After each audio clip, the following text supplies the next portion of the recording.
যাও বোন। ঠিক আছে ভাইয়া, যাচ্ছি। আর একটা কথা, তুমি সাবধানে থেকো প্লিজ।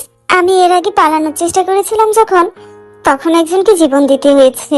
এবার যদি জানতে পারে তুমি আমাকে সাহায্য করেছো, চিন্তা করো না।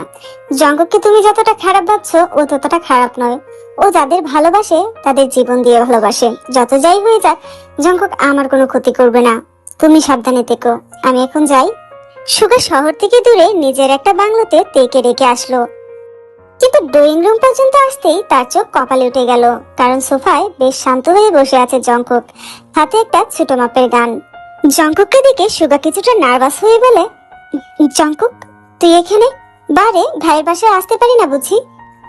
না তা নয়, কিন্তু তুই কোনোদিন আমার এই বাসায় আসিসনি তো, তাই আর কি।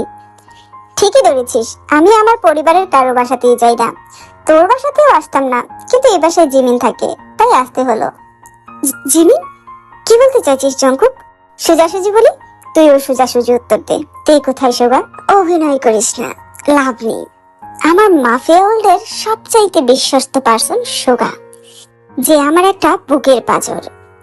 সেই একমাত্র ব্যক্তি যার উপর দায়িত্ব দিয়ে আমি নিশ্চিন্তে ঘুমাতে পারি। সে পাশে না থাকলে আমার ঘুমই আসে না।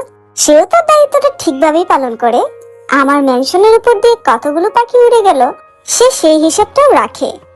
এখন হঠাৎ করে সে যদি বলে আমার জান পাখি কিভাবে আমার ম্যানশন থেকে উধাও হয়ে গেল সে জানে না, তবে কি সেটা বিশ্বাসযোগ্য হবে? জঙ্কুক, তুই ভুল বুঝছিস। তাই বুঝি? তাহলে তুই বলে দে, আমার মেনশনের এতগুলো গার্ডসের চোখ ফাঁকি দেওয়ার কলিজা কার আছে? কার কাছে আমার বাসার সব সিসিটিভির ফুটেজের অ্যাক্সেস আছে? বল। চুপ করে আছিস কেন? বল, আমি শুনতে চাই। জঙ্কুক, তুই যেমনটা ভাবছিস ব্যাপারটা তা নয়। আমি কিছুই ভাবছি না। আচ্ছা থাক, তোকে কিছু বলতে হবে না, কিন্তু এরপর যা ঘটবে তার জন্য আমাকে দায়ী করিস না প্লিজ। থাকতে আমি আসি। চলে যাবি? থেকে কি করব? ভাবির কাছে এসেছিলাম, উনি যখন আমার বাসায় চলে গিয়েছেন তখন আমি এখানে থেকে কি করব বল? ভাবি মানে? জিমিন কোথায় জঙ্কুক? আমাকে কখনো মিথ্যা কথা বলতে শুনেছিস? তো আজ কেন বলবো বল? বললাম না আমার বাসায় গিয়েছে, তার মানে আমার বাসাতেই গিয়েছে, বুঝেছিস? কথাটা বলতেই সুগা জঙ্কুকের কলার টেনে ধরে বলে, খবরদার জঙ্কুক, জিমিনের সাথে কিচ্ছু করবি না। ভুল করলে আমি করেছি, জিমিনের কোনো দোষ নেই এখানে। তার মানে স্বীকার করছিস ভুল করেছিস? বাহ, বেশ ভালো। যাই হোক শোন, আমি আমার প্রিয় মানুষের কোনো ক্ষতি করি না, জানিস তো। তবে সুগা আমার প্রিয় মানুষ হলেও জিমিন আমার প্রিয় মানুষ কিনা সেটার কিন্তু গ্যারান্টি দিতে পারছি না। জঙ্কুক, জাস্ট 1 ঘন্টা সময় দিলাম সুগা, আমাকে রাখতে বাধ্য করিস না। এই 1 ঘন্টার মধ্যে আমি তেকে আমার সামনে দেখতে চাই, তা না হলে জিমিনকে জীবিত দেখার স্বপ্ন ভুলে যা। আর একটা কথা, এই 1 ঘন্টা জিমিনের সাথে কি কি হবে বুঝতেই পারছিস, তাই যত তাড়াতাড়ি তেকে নিয়ে আসবি জিমিন তত তাড়াতাড়ি মুক্তি পাবে। সময় যত বাড়বে ওর উপর টর্চারটা ততই বাড়বে। কোনোভাবে যদি 1 ঘন্টা পার হয়ে যায়, টর্চারের পরিমাণ এতই বাড়বে যে সোজা উপরে চলে যাবে, বুঝেছিস? জঙ্কুক, আমার কথাটা একটু বোঝার চেষ্টা কর। তে এতক্ষণে নামজনকে খবর দিয়ে দিয়েছে, আমি কি করে ওকে নিয়ে আসবো, তাও 1 ঘন্টার মধ্যে? কে কোথায় গিয়েছে, কার কাছে গিয়েছে, কিভাবে গিয়েছে, আর তুই কিভাবে ফিরিয়ে আনবি সেসব কোনোটাই আমার দেখার বিষয় নয়। আমার কথা নড়চড় হয় না। 1 ঘন্টা মানে 1 ঘন্টায়, 1 মিনিটও যেন এদিক সেদিক না হয়। বলে জঙ্কুক হনহন করে চলে যায়। সুগা ধপ করে বসে পড়ে, কারণ সে জানে জঙ্কুকের কথা নড়চড় হয় না। এখন সে বাংলোতে যাওয়ার আগে নামজুন সেখানে চলে আসবে, আর নামজুনের হাত থেকে তেকে নিয়ে আসা 1 ঘন্টার ভিতরে কিছুতেই সম্ভব নয়। অন্যদিকে তে বাসায় ঢুকেই জিনকে কল দেয়। হ্যালো, কে বলছেন? মিমি, আমি তে। তে, তুই কোথায়? এতদিন কোথায় ছিলি? জানিস তোর চিন্তায় আমরা সবাই পাগল হয়ে যাচ্ছি। আমি সব বলবো, আগে আমাকে নিয়ে যাওয়ার ব্যবস্থা করো প্লিজ। কোথায় আছিস তুই বল একবার। এভাবে বলা যাবে না, তুমি ভাইয়াকে ফোন দাও।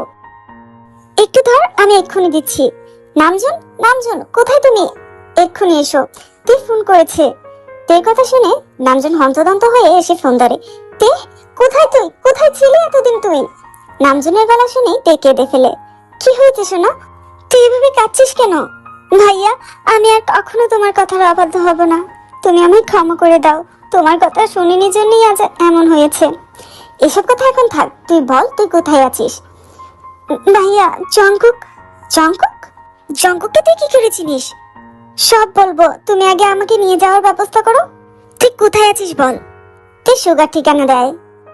এটা তো সুগার বাংলো, তার মানে জঙ্কুক তোকে ওখানে আটকে রেখেছে। আচ্ছা যাই হোক, চিন্তা করিস না, একটু অপেক্ষা কর, আমি এক্ষুনি আসছি। ভাইয়া, মিমিকে একটু দাও। হ্যাঁ তে, বল। মিমি, আই মিস ইউ। এভাবে কেন বলছিস? আমরা এক্ষুনি তোকে নিতে আসবো, চিন্তা করিস না শোনা। কথা শেষ করে নামজুন বের হয়ে যায়, জিনও তার সাথে সাথেই আসছে। তাই নামজুন বলে, জিন, তোমার যেতে হবে না, তুমি বাসায় থাকো, আমি দেখে নিয়ে এক্ষুনি চলে আসবো। তা কি করে হয়, আমিও যাব। না, তোমাকে যেতে হবে না। কেন যাব না?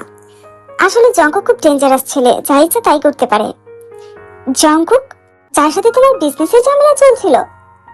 জিন, তোমাকে কি করে যে বোঝাবো, আসলে জঙ্কুক সাধারণ কেউ না, ও একজন মাফিয়া লিডার। একজন মাফিয়ার সাথে তোমার কিসের শত্রুতা? এখন আমি এসে বোঝাতে পারবো না, পরে এসে বুঝিয়ে বলবো। জঙ্কুক থেকে তুলে নিয়ে গিয়েছে, এখন থেকে ফিরিয়ে আনাটাই আমার সবচাইতে বড় দায়িত্ব। জঙ্কুক থেকে তার ফ্রেন্ডের বাংলোতে আটকে রেখেছে, তোমাকে সেখানে নিয়ে যেতে পারবো না। না না না, আমি এখানে চুপচাপ বসে থাকতে পারবো না, আমিও যাবো।